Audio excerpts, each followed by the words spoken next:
বন্ধুরা, লাস্ট কয়েক বছর ধরে আমরা যদি স্মল ক্যাপ মিউচুয়াল ফান্ডগুলোর রিটার্ন দেখি তাহলে আমরা দেখতে পাবো যে প্রচুর পরিমাণে রিটার্ন কিন্তু আমাদেরকে এই স্মল ক্যাপ মিউচুয়াল ফান্ডগুলো দিয়েছে। আমরা যদি দেখি লাস্ট 5 বছরে average return quant small cap mutual fund return দিয়েছে প্রায় 43.20% বা তারও বেশি। এই ধরনের return quant small cap fund দিয়েছে। এছাড়াও Nippon India small cap fund দিয়েছে প্রায় 36%-এর কাছাকাছি। এছাড়াও এইচএসবিসি স্মল ক্যাপ ফান্ড দিয়েছে প্রায় 33%-এর কাছাকাছি। তাহলে একবার ভাবুন কত পরিমাণ রিটার্ন আমাদেরকে এই স্মল ক্যাপ ফান্ডগুলো দিয়েছে। এবার এই রিটার্নগুলো দেখে আমাদের কি মনে হয়? আমরা মনে করি এগুলো খুব ভালো রিটার্ন দিয়েছে, তাহলে আমাদেরও এই সমস্ত ফান্ডে বিনিয়োগ করা ভালো।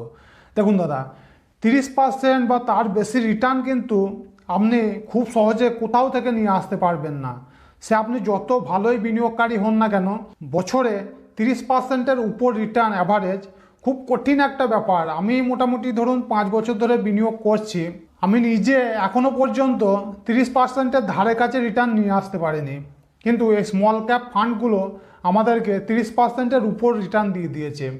যদিও আমি 3 বছর আগে অ্যাক্সিস মিউচুয়াল ফান্ডে বিনিয়োগ শুরু করেছি, মানে অ্যাক্সিস স্মল ক্যাপ মিউচুয়াল ফান্ডে বিনিয়োগ শুরু করেছি এবং এসআইপি পদ্ধতিতে অল্প অল্প করে কিছু টাকা বিনিয়োগ করছি, তাই আমি এই স্মল ক্যাপ মিউচুয়াল ফান্ডগুলোর দিকে একটু নজর রাখছি।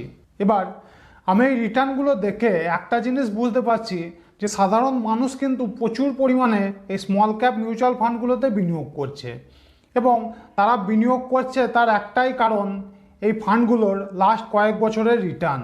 এবার বর্তমানে একটা সমস্যা তৈরি হয়েছে। সমস্যাটা কি? অনেক স্মল ক্যাপ মিউচুয়াল ফান্ড কিন্তু এই সময় ফ্রেশ ইনভেস্টমেন্ট নিচ্ছে না। মানে নতুন করে কেউ যদি এখন স্মল ক্যাপ মিউচুয়াল ফান্ডে বিনিয়োগ করতে চায়, সব ফান্ডের কথা বলছি না, কিছু কিছু মিউচুয়াল ফান্ড কিন্তু সেই নতুন ইনভেস্টমেন্টটা নিচ্ছে না। এবার এর কিন্তু অনেক কারণ থাকতে পারে।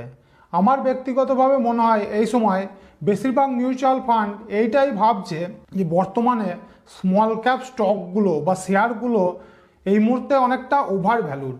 সেই কারণে তারা হয়তো সেরকম কোনো সুযোগ পাচ্ছে না, মানে নতুন বিনিয়োগ করার মতো সুযোগ পাচ্ছে না, তাই তারা নতুন বিনিয়োগটা একরকম বন্ধ করে দিয়েছে। এই কারণে আমার ব্যক্তিগতভাবে মনে হয় যে নতুন করে কোনো ইনভেস্টমেন্ট অনেক মিউচুয়াল ফান্ডই বা অনেক স্মল ক্যাপ মিউচুয়াল ফান্ডই এখন নিচ্ছে না। যাই হোক, কারণ যাই হোক না কেন, আজকের ভিডিওটা মূলত আমি এই স্মল ক্যাপ মিউচুয়াল ফান্ড নিয়েই করব। কারণ অনেক মানুষ আমাকে জানতে চেয়েছেন যে স্মল ক্যাপ মিউচুয়াল ফান্ডগুলো কীরকম এবং কোন ফান্ডটা সবথেকে ভালো হবে, এই বিষয়ে আমার কাছে অনেকে জানতে চেয়েছেন। তাই আমি আজকের ভিডিওতে স্মল ক্যাপ মিউচুয়াল ফান্ড নিয়ে আলোচনা করব। এই স্মল ক্যাপ মিউচুয়াল ফান্ডের কী সুবিধা রয়েছে এবং কাদের বিনিয়োগ করা ভালো, এই বিষয়ে ডিটেলস একটা আলোচনা আজকের ভিডিওতে আমি আপনাদের সামনে করব। তাহলে বন্ধুরা, আর উল্টোপাল্টা কথা না বলে আসুন শুরু করা যাক আজকের ভিডিও। বন্ধুরা, প্রথমেই আমরা জেনে নিই যে স্মল ক্যাপ মিউচুয়াল ফান্ডের কী কী সমস্যা রয়েছে। দেখুন বন্ধুরা, প্রথম সমস্যা হচ্ছে খুবই রিস্কি একটা অপশান এই স্মল ক্যাপ মিউচুয়াল ফান্ড। তার কারণ হচ্ছে আমরা জানি স্মল ক্যাপ মিউচুয়াল ফান্ডগুলো মূলত বেশিরভাগ টাকাটা বিনিয়োগ করে তারা স্মল ক্যাপ স্টকে বা শেয়ারে। তাই স্মল ক্যাপ স্টক বা শেয়ার আমরা জানি এমনিতেই একটু রিস্কি একটা জায়গা, কারণ এখানে ভারতবর্ষের সব থেকে ছোটো ছোটো কোম্পানিগুলো অনেকটা পড়ে এবং ছোটো ছোটো কোম্পানির কোনো গ্যারান্টি থাকে না। আপনি যতটা ভরসা করতে পারবেন রিলায়েন্স ইন্ডাস্ট্রিজকে, আপনি কি সেই ভরসাটা করতে পারবেন সাগর ডায়মন্ডসকে, যেটা আমি আপনাদের সাথে একটা ভিডিওতে শেয়ার করেছিলাম। যাই হোক, এইরকম একটা তুলনা একটা রয়েছে। আমরা অনেক সময় ছোট শেয়ারগুলো নিয়ে, মানে ছোট স্টকগুলো, যে কোম্পানিগুলোর মোটামুটি মার্কেট ক্যাপ 5,000 কোটি টাকার নিচে, সেই শেয়ারগুলো যদি আপনার পোর্টফোলিওতে থাকে, আপনি দেখবেন অনেক সময় সেই শেয়ারটা বিক্রি করতে গিয়েও সমস্যায় পড়বেন, কারণ অনেক সময় লিকুইডিটি থাকে না। তাই বিক্রি করার ইচ্ছা থাকলে আমরা বিক্রি করতে পারি না, আবার অনেক সময় কেনার ইচ্ছা থাকলেও অনেক সময় কিনতে পারি না, কারণ অনেক সময় আমরা দেখি লিকুইডিটির অভাব। এবার এটা একটা সমস্যা রয়েছে। আর এছাড়াও আরও প্রচুর সমস্যা রয়েছে।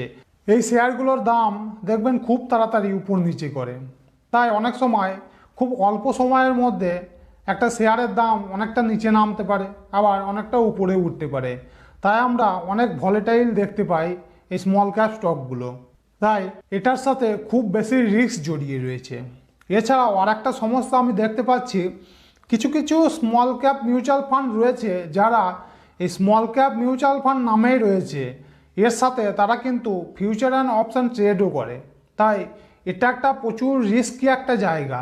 আমরা যদি সাধারণ মানুষ ফিউচার অ্যান্ড অপশান ট্রেড করতে যাই তাহলে আমরা বুঝতে পারবো যে কতটা রিস্কি একটা জায়গা। এবং আমরা জানি প্রায় ফিউচার অ্যান্ড অপশান করতে গিয়ে আমাদের প্রায় 97% মানুষ শেয়ার বাজারে লস করে রয়েছে, বা তারও বেশিও হতে পারে। এটা আমি আপনাদেরকে এনএসসির ডাটা বললাম, এর বেশিও হতে পারে। এবার এত মানুষ ফিউচার অ্যান্ড অপশানে ট্রেড করছে, এবার বুঝতেই পারছেন যে এতগুলো মানুষ ফিউচার অ্যান্ড অপশানে ট্রেড করে লস করছে। এবার সেই জিনিসটা করছে আমাদের মিউচুয়াল ফান্ড, মানে অনেক স্মল ক্যাপ মিউচুয়াল ফান্ড রয়েছে যারা এই কাজটা করছে। এবার ভাবুন কতটা বেশি রিস্কি একটা জায়গা। তাই সব সময়কার জন্য আমার ব্যক্তিগতভাবে মনে হয় যে স্মল ক্যাপ মিউচুয়াল ফান্ড খুব রিস্কি একটা জায়গা। দ্বিতীয় সমস্যা হচ্ছে, আমরা দেখি প্রচুর পরিমাণে নতুন বিনিয়োগকারীরা এই স্মল ক্যাপ মিউচুয়াল ফান্ডে বিনিয়োগ করছে। এবার আগেই বললাম খুব রিস্কি একটা জায়গা, এবং নতুন যারা বিনিয়োগ করছে তারা সব সময় চাইবে যে বেশি রিটার্ন আমরা কোথায় থেকে পাবো। এবং এই বেশি রিটার্ন দেখে আমরা অনেক সময় যারা নতুন বিনিয়োগ করছি আমরা এই ভুলটাই করি, আমরা এই রিটার্ন দেখে রিটার্নের ফাঁদে পড়ে যাই এবং আমরা এখানে বিনিয়োগ করে ফেলি। বর্তমানে শেয়ার বাজারের অবস্থা খুব যে ভালো রয়েছে তা আমি বলবো না, কারণ অনেক স্মল ক্যাপ মিউচুয়াল ফান্ড এই মুহূর্তে ফ্রেশ ইনভেস্টমেন্ট নিচ্ছে না। তার কারণ তারা মনে করছে হয়তো শেয়ারগুলো অনেকটা ওভার ভ্যালুড রয়েছে। এবার শেয়ার যদি ওভার ভ্যালুড থাকে খুব সম্ভবত সেই শেয়ারগুলোর দাম আবার কিন্তু কারেকশান নেবে, এবং কারেকশান নিলে আবার আমরা দেখতে পাবো এই স্মল ক্যাপ মিউচুয়াল ফান্ডগুলোর রিটার্ন নেগেটিভে চলে যাবে। তাই নতুন যারা বিনিয়োগ করছেন, মানে নতুন যারা বিনিয়োগকারী এই স্মল ক্যাপ মিউচুয়াল ফান্ডগুলোতে বিনিয়োগ করছেন, খুব সম্ভবত খুব তাড়াতাড়ি তারা তাদের রিটার্ন নেগেটিভই দেখতে পাবে। তাই আমি বলবো যারা নতুন শেয়ার বাজারে বিনিয়োগ করতে এসেছেন বা মিউচুয়াল ফান্ডে বিনিয়োগ করতে এসেছেন তারা একটু চেষ্টা করবেন এই সময়, বর্তমান সময়ে স্মল ক্যাপ মিউচুয়াল ফান্ডগুলোর থেকে একটু দূরে থাকার। নতুন যারা বিনিয়োগ করছেন এবং যারা বিনিয়োগ আগে থেকে করে আসছেন বা এসআইপি পদ্ধতিতে যারা বিনিয়োগ করছেন তারা মোটামুটি এখনও পর্যন্ত প্রফিটেই আছেন, এটা আমার ব্যক্তিগতভাবে মনে হয়। আপনাদের কোনো অসুবিধা নাই, আপনারা এসআইপি চালিয়ে যেতে পারলে খুবই ভালো। রিটার্ন তো ভবিষ্যতে দেবেই এবং অবশ্যই লং টার্মের জন্য দেবে। শর্ট টার্মে কিন্তু এই স্মল ক্যাপ মিউচুয়াল ফান্ডই বলুন বা মিড ক্যাপ মিউচুয়াল ফান্ডই বলুন, কোনো ফান্ডই আপনাদেরকে শর্ট টার্মে রিটার্ন দেওয়ার খুব একটা ভালো গ্যারান্টি দিতে পারবে না। তাই অল্প সময়ের জন্য, মানে শর্ট টার্মের জন্য আপনারা যারা বিনিয়োগ করছেন তাদেরকে বলবো আপনারা অবশ্যই স্মল ক্যাপ মিউচুয়াল ফান্ডের কাছে থেকে একটু দূরে থাকুন। আপনারা চাইলে ডেট মিউচুয়াল ফান্ডে বিনিয়োগ করতে পারেন, যেখানে রিটার্ন একটা মোটামুটি স্টেবল থাকে। এছাড়াও আরও অনেক অপশান রয়েছে, আমি এই ভিডিওটাতে বলেছি। এই ভিডিওটা দেখলে আপনারা বুঝতে পারবেন যে শর্ট টার্মে আপনারা কোথায় কোথায় বিনিয়োগ করতে পারবেন। এবার বন্ধুরা আমি সমস্যার কথা আপনাদেরকে বললাম। এবার সমস্যার কথা আমি যতই বলি না কেন, আমরা জানি যে লং টার্মে কিন্তু এই স্মল ক্যাপ মিউচুয়াল ফান্ডগুলো ভালো পরিমাণ রিটার্ন দিতে পারে। কারণ আমরা দেখেছি অতীতে, মানে লাস্ট 15 বছর বা তারও বেশি সময় ধরে এই স্মল ক্যাপ মিউচুয়াল ফান্ডগুলো ভালো পরিমাণ রিটার্ন আমাদেরকে দিয়েছে। এই ভবিষ্যতেও এই ধরনের রিটার্ন দিতে পারে এটা আমরা মোটামুটি আশা করতে পারি। কারণ ভারত যেহেতু একটা গ্রোথ কান্ট্রি, তাই এখানে শেয়ার বাজারে খুব বেশি রিটার্ন দিচ্ছে আমরা এবং আগামী দিনেও দেবে এটা আমরা ধরে নিই। তাই আমরা এটা একরকম বলতে পারি যে স্মল ক্যাপ মিউচুয়াল ফান্ডগুলো লং টার্মে ভালো রিটার্ন দিতে পারে। শর্ট টার্মে দেখ আর না দেখ, লং টার্মে অবশ্যই দেবে। এবার আমরা যদি লং টার্মের জন্য বিনিয়োগ করি, মানে আজকে আমি টাকাটা বিনিয়োগ করছি, এই টাকাটা আমার মোটামুটি দরকার হবে 15 বছর বা তারও বেশি পর, তাহলে আমরা অনায়াসে এই স্মল ক্যাপ মিউচুয়াল ফান্ডগুলোতে বিনিয়োগ করতে পারি। এবার কিভাবে করব? হঠাৎ করে কি সব টাকাটা আমি বিনিয়োগ করে ফেলবো? অবশ্যই না। এর জন্য আমাদেরকে একটা পদ্ধতি অবলম্বন করতে হবে। আপনি হয়তো ভাবছেন যে পদ্ধতিটা এসআইপি পদ্ধতিতে হবে। অবশ্যই বন্ধুরা এটা একদমই তাই নয়, তবে অনেকটা সেই রকমই। আমাদেরকে কি করতে হবে? আমাদেরকে এসটিপি এই পদ্ধতিতে বিনিয়োগ করতে হবে। এটা হচ্ছে সিস্টেমেটিক ট্রান্সফার প্ল্যান। অর্থাৎ আমাদেরকে কি করতে হবে? আমাদের এই টাকাটা প্রথমে একটা ডেট ফান্ডে যাবে। এবার আপনারা জানেন হয়তো অনেকে ডেট ফান্ডের রিটার্ন মোটামুটি মানে 6 থেকে 7% কাছাকাছি থাকে।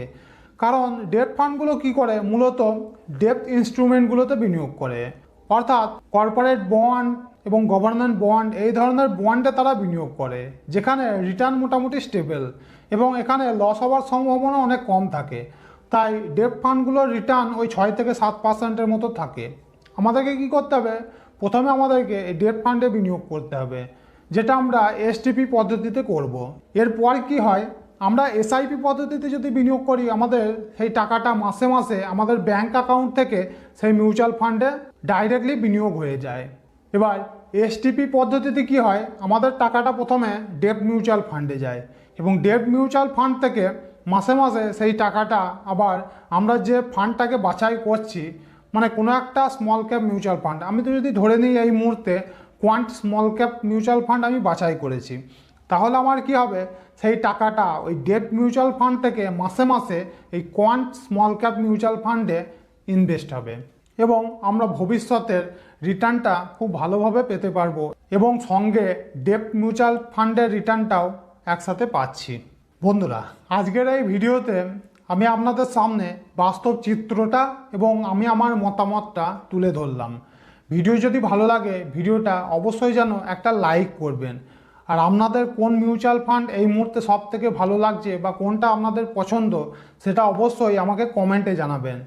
অবশ্যই আপনাদের কমেন্ট থেকে আরও অনেকে জানতে পারবে যে কোন মিউচুয়াল ফান্ডগুলো এই মুহূর্তে ভালো রিটার্ন দিচ্ছে বা কোন মিউচুয়াল ফান্ডগুলো এই মুহূর্তে ভালো।